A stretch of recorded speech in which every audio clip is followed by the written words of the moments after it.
Hello friends, இன்றைக்கி நம்ம கிளாத்தில் ரோஸ் பண்ணுறது எப்படின்ட்டு பார்க்க போகிறோம். என்கிட்ட இருக்கிற எல்லா துணியிலும் நான் பார்க்குறேன். மழைன்றதுனால மார்க்கெட் போக முடியல. பாருங்கள், இந்த மாதிரி ரவுண்ட் ஷேப்பில் கட் பண்ணிக்கணும். இதெல்லாம் கேன்லிங் ஆகிருக்கிறது.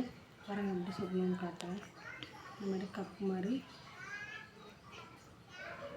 இந்த ப்ளூ லைட்டில் கேண்டலில் ப்ளூ லைட் வரும் இல்லையா, அதில் இப்படி மெல்ட் பண்ணணும்.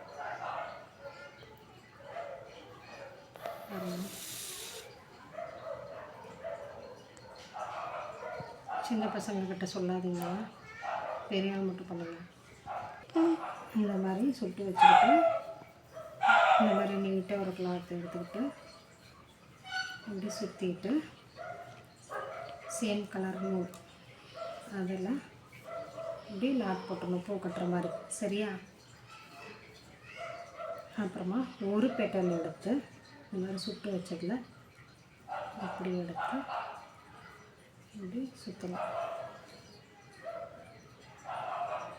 இன்னொன்று எடுத்து ஆப்போசிட்டில் வைக்கலாம்.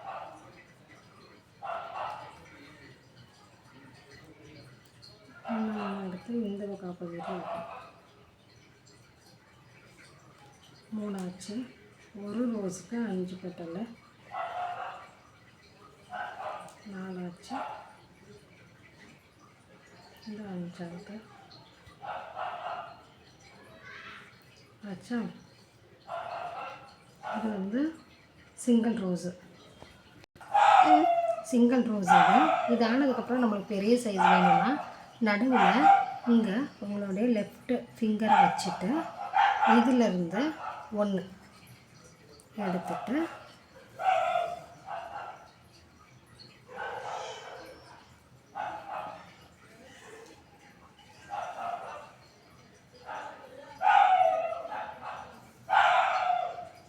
ரெண்டாவது பெட்டலை இப்படி அது மேலேயே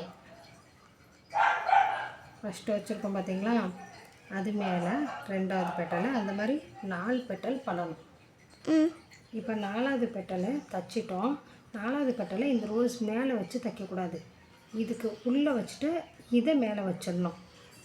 ஸ்டார்ட் பண்ணியிருப்போம்ல, அதுக்கு உள்ளே வச்சுட்டு இதை 4வது ஆனதுக்கப்புறம் செகண்ட் லைனுக்கு அதே இடத்துல கொஞ்சம் மேலே வச்சு 5 பெட்டல் தைக்கணும். பாருங்கள், எல்லாம் பண்ணதுக்கப்புறமா இந்த ஃபினிஷிங்கில் இருக்கும். நீங்கள் எந்த கலர் இருந்தாலும் யூஸ் பண்ணிக்கலாம். இங்கே பாருங்கள், 5 பெட்டல் ரோஸ் எல்லாம் இப்படி வரும். இது பாருங்கள், 5 4 அதுக்கப்புறமா 5 ஒரு வாட்டி 6 பெட்டல் கூட பிடிக்கும். இதில் 6 பிடிச்சிருக்கு, நான் 6 போட்டிருக்கேன். சேம் கலர் எல்லாமே பண்ணலாம். நேச்சுரலாக ரெட் கலரில் பண்ணால் ஒரிஜினலாக தெரியும். பிடிச்சிருந்தால் லைக் பண்ணுங்கள், ஷேர் பண்ணுங்கள்.